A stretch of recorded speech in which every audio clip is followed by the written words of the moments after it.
cette rencontre avec Pasteur Marie-Noël, une autre opportunité d'entrer en profondeur de la parole de Dieu, une autre opportunité de partager la parole de Dieu. Alléluia. Et cette semaine, nous allons commencer avec une nouvelle série, et une série qui n'est pas moins intéressante que la précédente. Et je vais vous présenter le titre de cette nouvelle série. Elle est simplement intitulée « Car on donnera à celui qui a, et à celui qui n'a pas, on ôtera même le peu qu'il a. » Alors, j'enseigne du livre de mon évêque, mon père spirituel, Bishop Dag Heward-Mills. Vous pouvez vous procurer une copie de ce livre. Alléluia. Père Céleste, nous te rendons grâce pour cette rencontre. Merci pour ce que tu vas faire ce soir encore dans nos vies pendant que ta parole sort. Nous te rendons grâce parce que tu règnes. Nous te rendons grâce parce que nous savons que tu es le seul vrai Dieu. Ton nom est éternel. Tu vis d'éternité en éternité. C'est pour ça que nous choisissons de t'élever. C'est pour ça que nous choisissons de t'adorer. C'est pour ça que nous choisissons de te connaître et de te servir. Cher Saint-Esprit, ce soir, nous t'invitons afin que tu puisses prendre la première place. Aie ton chemin pendant ce moment de partage. Prends le total contrôle, que la servante que tu utilises ce soir s'abaisse et que toi seul aies le dessus. Que ta parole sorte ce soir avec précision et acuité. Manifeste-toi. Ouvre les oreilles spirituelles des personnes qui sont connectées à cette rencontre afin qu'elles puissent écouter de toi. Dispose leur cœur afin que cette parole puisse tomber dans de la terre fertile et porter, s'enraciner pour porter plus tard des fruits. Ouvre les yeux spirituels de quelqu'un ce soir afin qu'il puisse voir dans le spirituel. Manifeste-toi puissamment durant cette rencontre, Esprit de Dieu, Esprit de Jésus. Au nom puissant de Jésus, nous avons prié. Amen. Bienvenue à tous ceux qui se connectent, c'est un honneur de vous avoir. Et comme je l'ai dit, ce soir, nous commençons avec une nouvelle série et qui est très intéressante, car on donnera à celui qui a et à celui qui n'a pas, on ôtera même ce qu'il a. J'aime bien dire que même le peu qu'il a, on l'ôtera. Alléluia. Et beaucoup de personnes vont se demander ce que ça signifie, quel est cet enseignement. Je vous invite à rester scotché jusqu'à la fin pour comprendre ce que cela signifie. Aujourd'hui, c'est juste le chapitre introductif et ensuite nous allons passer 4 à 5 semaines sur ce thème.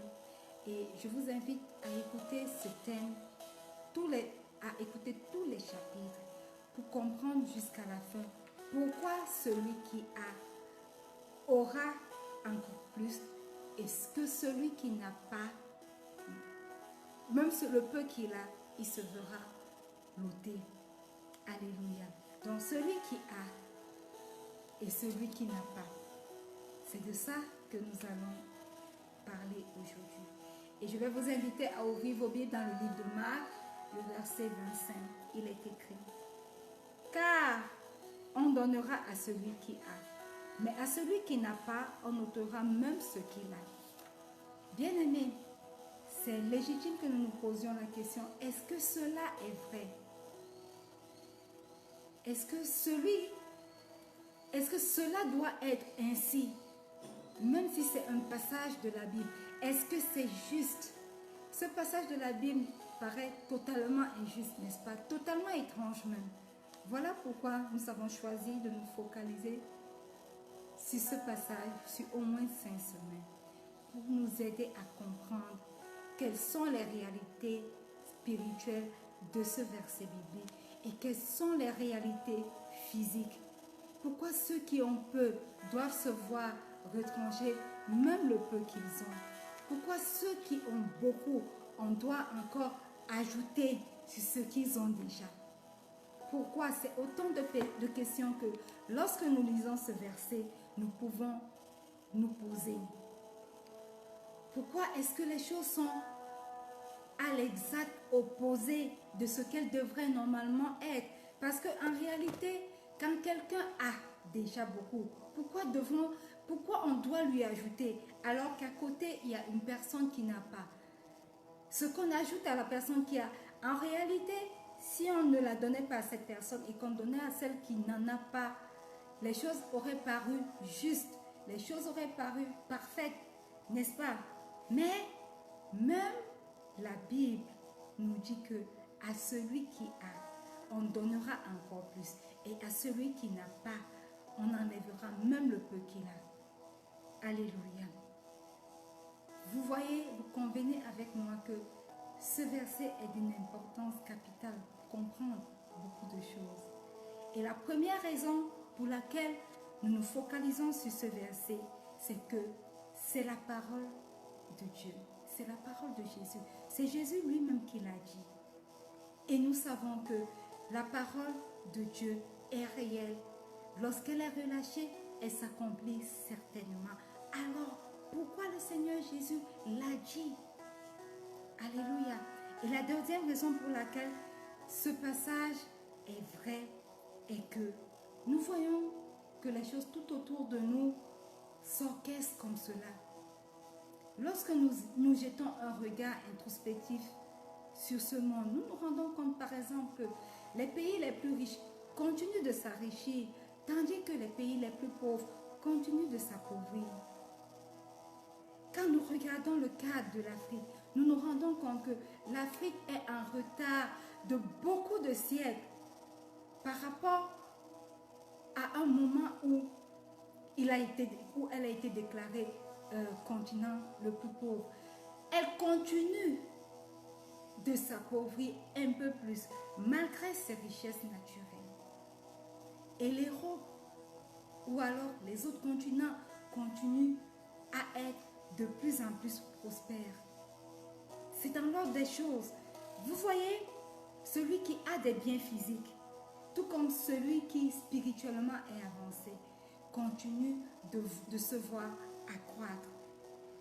Celui qui a de l'argent, des maisons, vous allez vous rendre compte des voitures, que après un certain moment, cette personne est encore capable de s'acheter une autre voiture, de se construire encore d'autres maisons. En fait, lorsque la personne a un, on se rend compte que c'est facile pour cette personne de multiplier, d'avoir encore et encore. Celui qui a par exemple un emploi, on va se rendre compte que entre celui qui a déjà un emploi avec une certaine expérience et celui qui sort nouvellement de l'école avec son diplôme, si les deux se mettent sur le marché de l'emploi, celui qui a déjà un emploi, facilement, il trouvera un autre emploi. Contrairement à celui qui n'a pas encore d'emploi du tout, qui sort fraîchement de l'école avec juste un diplôme. Alléluia. Ouvrez vos yeux et observez tout autour de vous. Vous allez voir que, en réalité, cette parole de la Bible n'est pas anodine. Elle se vérifie physiquement. Vous voyez que même dans les familles où une femme a déjà donné naissance à un enfant, facilement, elle réussit à donner naissance à un deuxième, un troisième, un quatrième. Tandis que pour une autre femme qui n'a jamais procréé, ça devient un problème à la longue. Pour qu'elle donne même un seul enfant, il faut qu'elle fasse des mains et des pieds. Quand nous continuons à observer, nous voyons que même le pouvoir, celui qui a du pouvoir en aura encore plus. Voyez-vous, quand on voit le cas de l'Amérique, on avait un premier président qui était de la famille Bush et facilement après, on a eu un deuxième président qui sortait de la même famille. Même chose pour la famille Kennedy. On a eu sur la place américaine deux enfants venant de la même famille, Bush, qui ont eu le pouvoir. La même chose pour les Kennedy. Et en Afrique, nous voyons que dans les républiques, par exemple, on se retrouve que un président, quand il quitte de ses attributs de président, facilement, c'est son fils qui succède à la présidence. Malheureusement, nous assistons à cela. Celui qui a du pouvoir en aura encore plus. Celui qui a un enfant en aura encore plus. Celui qui a des maisons, des voitures, en aura encore plus. Celui qui a un emploi recevra certainement un emploi meilleur que celui qu'il a présentement. Lorsque nous poussons notre observation encore plus, même au niveau de l'éducation, celui qui a de l'éducation aura encore plus d'éducation. Voyez-vous, ceux qui poussent souvent le bouchon pour dire je vais aller jusqu'au niveau du doctorat, ce sont ceux-là qui ont déjà la plupart du temps un certain niveau intellectuel. Ils sont déjà arrivés au niveau de la licence et après ils disent ok, après la licence je vais aller au master, après le master, le doctorat. Et vous voyez que des fois dans des familles qui sont lettrées, les enfants également suivent la même voie. Ils sont lettrés. Dans des familles où le père n'a pas souvent été lettré, la plupart du temps, on ne trouve pas facilement des enfants lettrés. C'est malheureusement les observations qui sont réelles.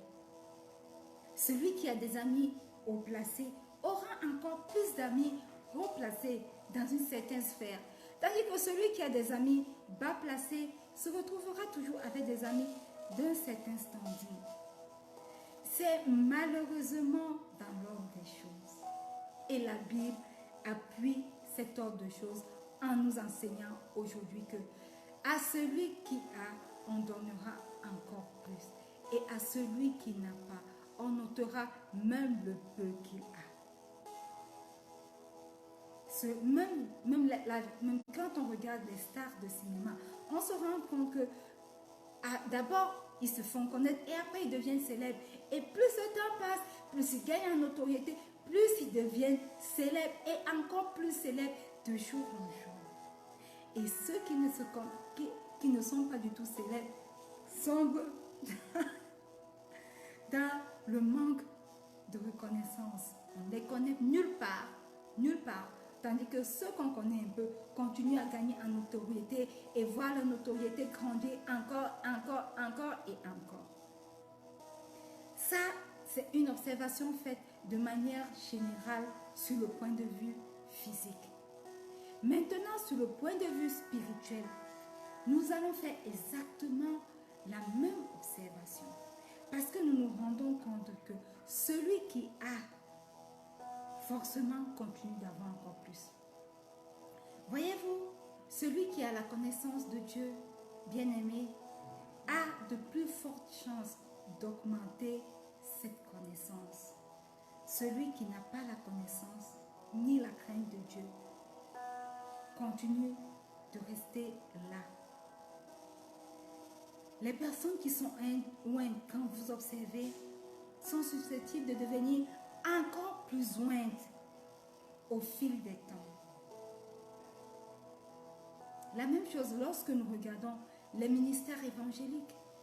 Nous nous rendons compte que les évangélistes, ils commencent à gagner, ils commencent à organiser des croisades avec peut-être 20, 30, 40 personnes.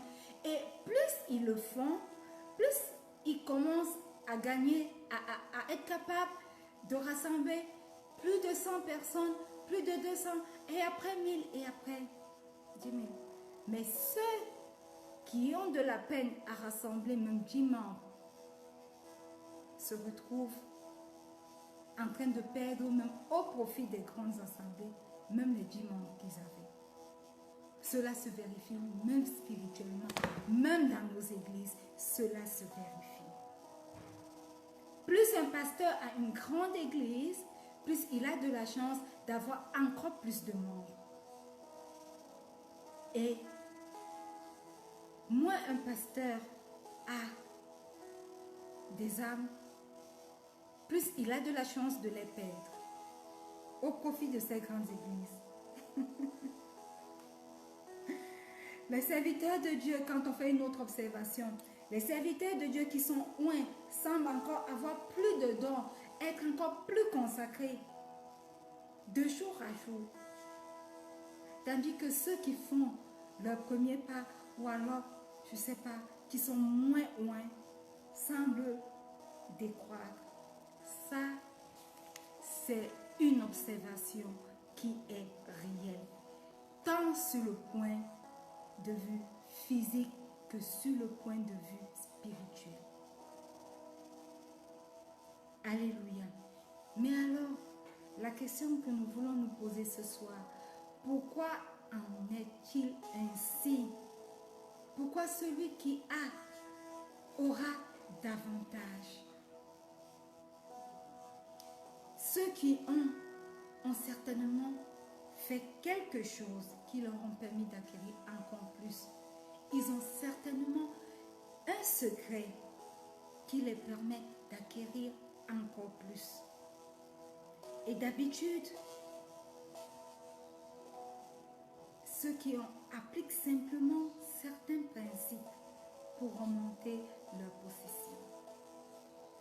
Alléluia. Et pourquoi celui qui n'a pas perdra même le peu qu'il possède?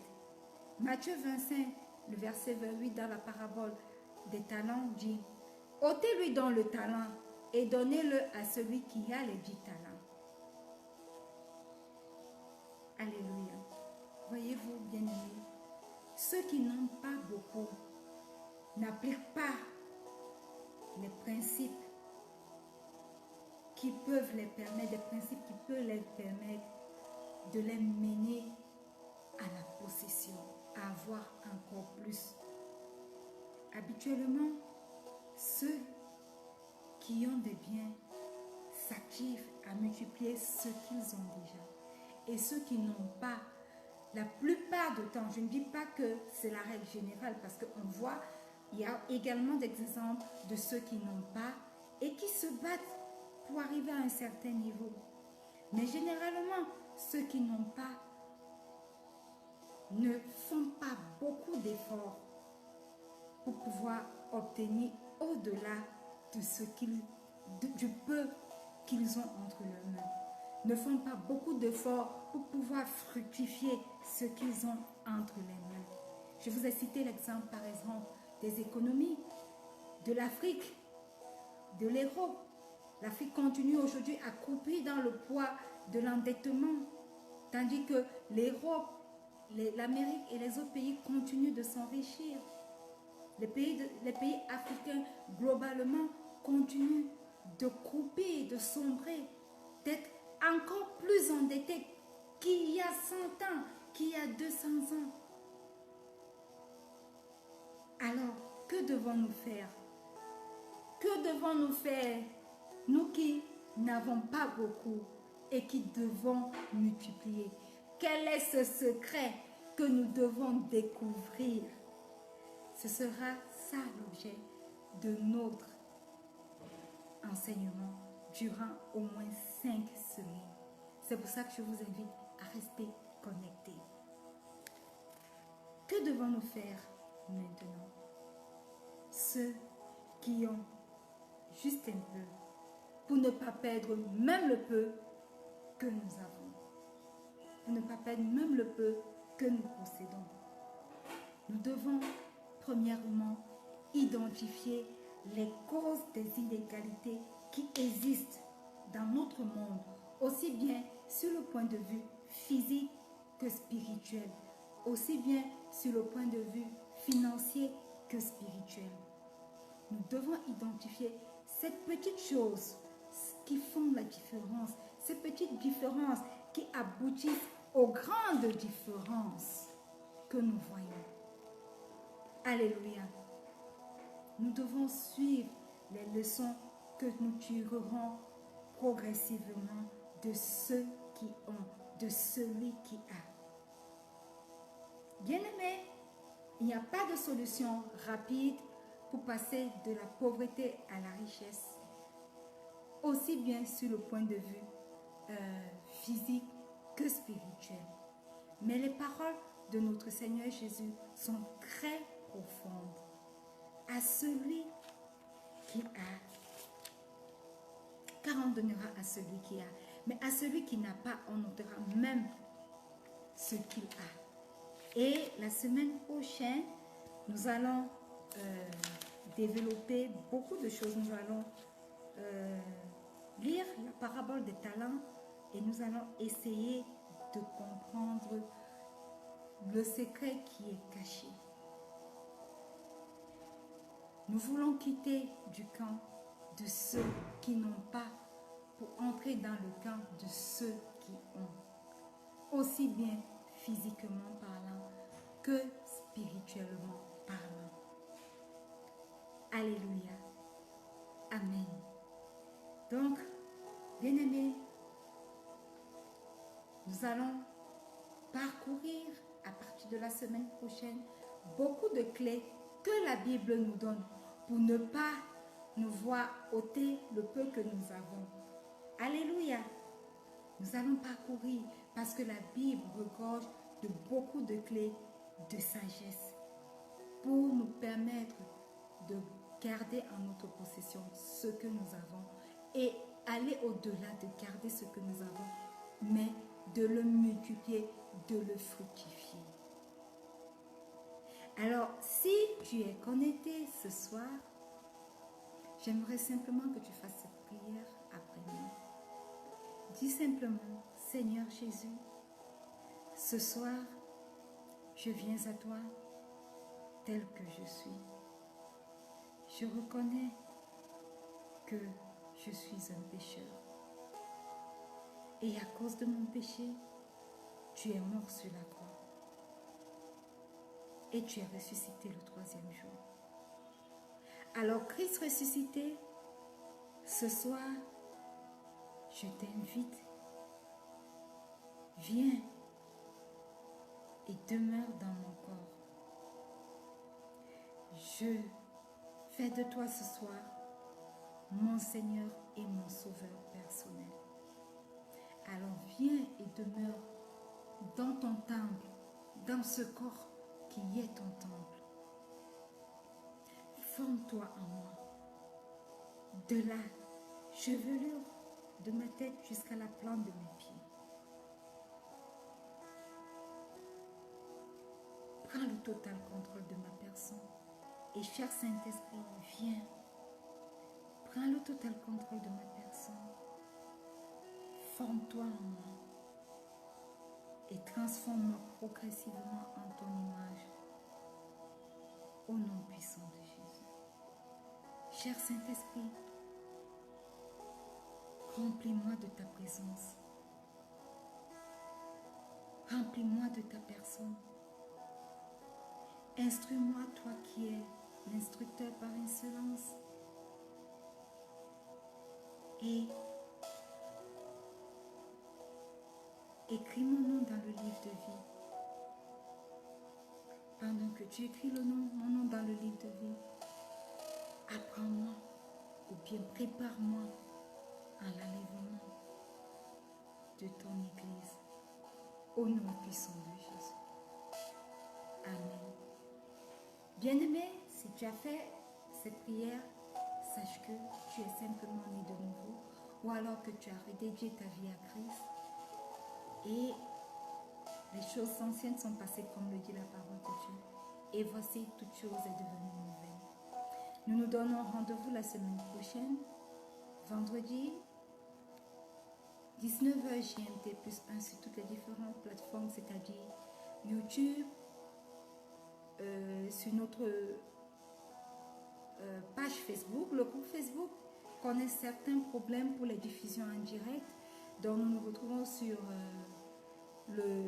la page Facebook, sur mon profil comme vous êtes connecté aujourd'hui, également sur Twitter, qui est aujourd'hui X. Vous pouvez nous retrouver en direct. Alléluia. Nous n'allons pas nous séparer sans une parole de bénédiction. Et la parole de bénédiction ce soir est tirée du livre de Somme, le chapitre 5, le verset 12. Je lis. Car tu bénis le juste, ô Éternel. Tu l'entoures de ta grâce comme d'un bouclier. Alléluia. Étendez vos mains vers moi tandis que j'étends mes mains vers vous. Père éternel, je te rends grâce pour ce moment d'exhortation. Je te rends grâce pour les personnes qui ont été connectées ce soir parce que je sais que ta parole est sortie et qu'elle les atteindra. Elle ne reviendra pas à toi sans avoir atteint le but pour lequel elle est sortie. Je te rends grâce pour toutes les personnes qui seront connectées en replay et qui écouteront. Seigneur, je viens les bénir ce soir et je viens retirer par la vertu du Saint-Esprit cette parole de Psaume 5, le verset 12, et je plante ces paroles dans leur vie. Je plante ces paroles dans les différents aspects de leur vie. Je déclare, Seigneur, que parce qu'ils sont justes, tu les bénis. Que ta bénédiction soit leur partage aujourd'hui jusqu'à notre prochaine rencontre au nom puissant de Jésus. Entoure-leur de ta grâce comme d'un bouclier et que ta grâce dans leur vie produise toutes sortes de bonnes choses. Toutes sortes de bonnes choses. Que ta grâce produise la guérison, que ta grâce produise la prospérité, la multiplication, que ta grâce produise la délivrance, que ta grâce produise de bonnes nouvelles, que ta grâce produise la faveur, qu'ils soient favorisés durant toute cette semaine, au nom puissant de Jésus. Amen. Soyez bénis, peuple de Dieu. Et avant de clôturer, rencontre avec Pasteur Marie-Noël et allez à la rencontre des veuves et des orphelins en Bancomo la semaine passée. Alors, par la grâce de Dieu, nous avons rendu visite à plusieurs personnes et nous allons vous rendre les images disponibles d'ici la semaine prochaine ou alors dans 2 semaines. Vous allez voir ce que, par la grâce de Dieu, nous avons fait. Nous avons rendu le sourire à certains enfants. Nous avons rendu le sourire à certaines veuves. C'est aussi ça le mandat de ce ministère Rencontre avec Pasteur Marie-Noël. Et Rencontre avec Pasteur Marie-Noël n'est pas juste des moments d'édification comme ceci chaque vendredi. Bienvenue Mboumbe, bienvenue Guillaume. C'est un honneur de t'avoir connecté. Merci d'être là. Bienvenue également à ceux qui sont connectés. Vous n'avez pas fait signe, mais je vous vois connectés. Bienvenue à vous. Alléluia. Et donc, rencontre avec Pasteur Marie-Noël, c'est pas, comme je le disais, c'est pas seulement cette exhortation du vendredi, mais c'est également un moment de prière quotidien. De 4h30 chaque matin à 5h. 30 minutes de prière au pied de la croix. Pourquoi? Parce que nous nous sommes rendus compte que beaucoup d'enfants de Dieu ne savent pas prier. Et beaucoup d'enfants de Dieu ne commencent pas leur journée en la dédiant à Christ.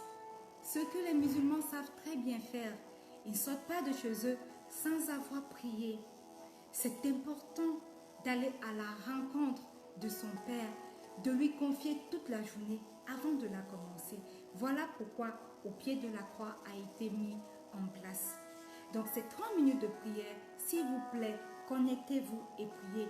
Et dans le cas où vous n'avez pas réussi à vous connecter, en journée, connectez-vous. Priez ces 30 minutes. Expérimentez ce moment de prière-là. Laissez vos sujets de prière si vous en avez. Et par la vertu du Saint-Esprit, nous allons prier avec vous.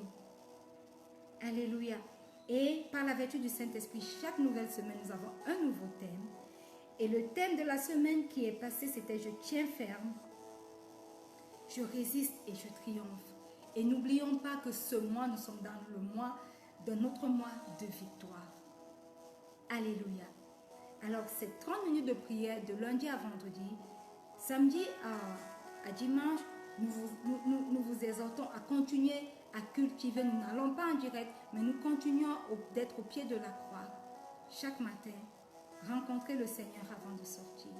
C'est également la rubrique « Je déclare avec moi » pour donner une déclaration prophétique sur notre semaine. C'est également un verset, le verset de la semaine qui nous permet de retenir un verset, de mémoriser au moins un verset.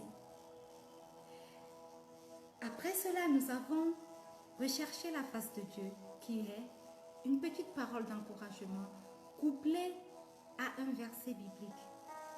C'est un peu la version short notice de la parole d'encouragement que nous avons, qui est autre 5 minutes aussi. Alléluia. Cette parole, ces deux rubriques nous permettent d'être boostés, nous encouragent, quelles que soient les situations difficiles que nous traversons, quels que soient les challenges, les défis auxquels nous devons faire face. Alléluia. Et rencontre avec Pasteur Marie-Noël, c'est également chaque jour une parole de Dieu que nous lisons. La lecture quotidienne de la Bible est une clé pour notre succès. À travers la rubrique A Year Through the Bible, nous voulons parcourir la Bible durant toute cette année. Nous postons chaque jour la lecture du jour. Et pour ceux qui n'ont pas le temps de lire, il faut quand même s'exposer à la parole de Dieu. C'est d'une importance capitale si nous voulons apprendre à connaître Dieu. Alors, nous l'écoutons. Nous faisons un effort de poster sur le groupe, notre groupe Facebook Rencontre avec Pasteur Marie-Noël tous les jours les chapitres à lire ainsi que la version audio.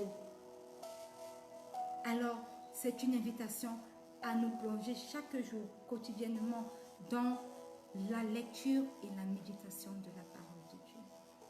Et rencontre avec Pasteur Marie-Noël, ce sera encore beaucoup d'autres rubriques sous l'instigation du Saint-Esprit. Alors, restez connectés à ce ministère et voyez combien votre vie spirituelle sont transformées et grandissent. Alors, rendez-vous la semaine prochaine lorsqu'il sera 19h00 GMT plus 1 sur nos différentes plateformes. Mais si vous êtes arrivé en retard, rendez-vous pour les replays le lundi et le jeudi 19h00 GMT plus 1 également. Un autre encouragement, c'est que si vous n'avez pas une maison spirituelle, une église où vous pouvez communier, si vous n'aviez pas une famille spirituelle, il est important de commencer à chercher une famille spirituelle parce que la communion fraternelle est également très importante. Alléluia. Voilà, nous sommes arrivés au terme. J'espère que vous avez été bénis. Moi, je l'ai été.